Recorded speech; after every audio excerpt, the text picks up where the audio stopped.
Ndewo nna.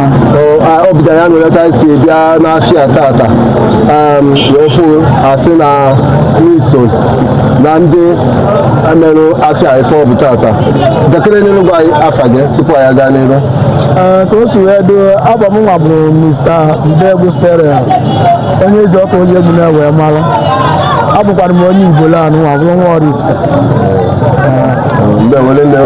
Maka na anyị ọkwa gị n'afịa ọmụnwa ka o si were deta nwa bụrụ ọmụnwa bụ onye odibo na-elekọta afịa anya achịchama Nkwo Ozuluogu Oraifite.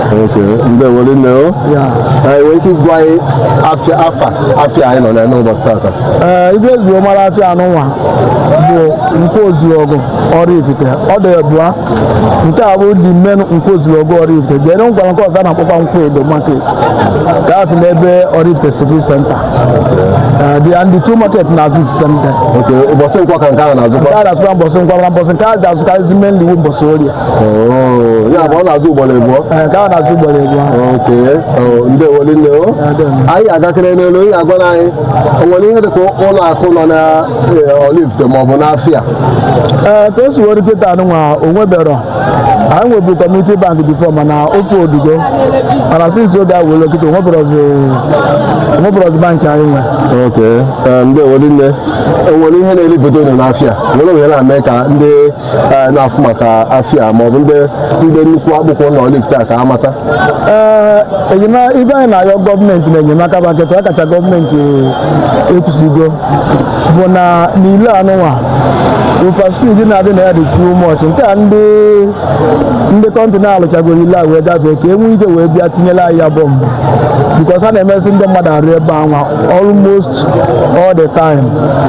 Bere ka nke a na-agachakwa ibe anyị dị n'afịa oriri nne ebe alụrụ ebe toilet anyị nwebere connection of water dị a ka anyị dịkwala itinye mmiri maka ọ na-eme ụmụ nwaanyị a na-anyụgasị mmamiri enyi ha ahụ o nwere ike gasị abakọna ma toilet ma ibe ndị ọzọ na-abụgasị ebe ahụ anyị achọkwapụ ndị mmadụ na-ekpochasị. Mgbe nke ọzọ dịkwata ibe bụ kọntena anyị ezi etinye ahịfịa ọ bụ anyị ezigbo mkpa maka na ahịfịa wụrụ ana ka ọ na-awụsa na ndị ere eke na enye ndị na-ekwela ahịa nsogbu so ọ gwara gọọmenti nwekwu ike ịtụla ya lọ kọntena ha a na-awụnye ahịfịa na ya ọ dịkwa mma. Onye bụ ebe a ga na-edosesi ahịfịa azapụtara n'afịa ibe ọbụla ma ndị na-eri mmanya ma ndị na-eri ọkpa nke ọbụla ewepụta onye meke ọ zachasị ya chedie ikwukwa maka ebe mkposi. Anyị aga n'iru ya agwa na anyị enwere ozi chọrọ izipụrụ ndị isi ọchịchị Oraifite.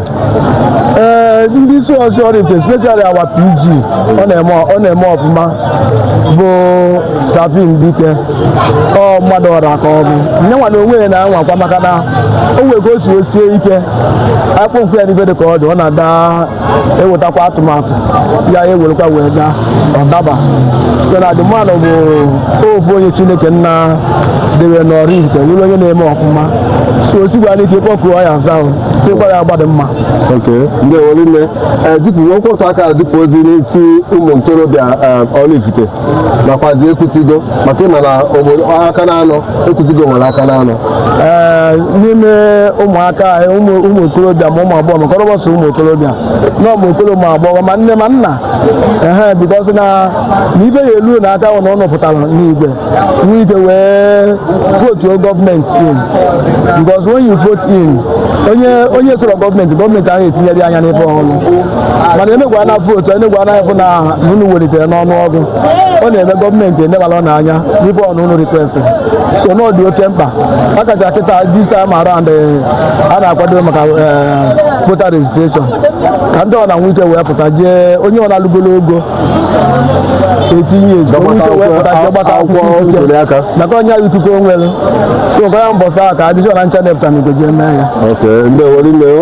Ọnọdụ ife niile anyị ji maka ebe a tata ezuola mana amaghị m ka nwere ife ọzọ chọrọ ime ka anyị mata banyere afịa.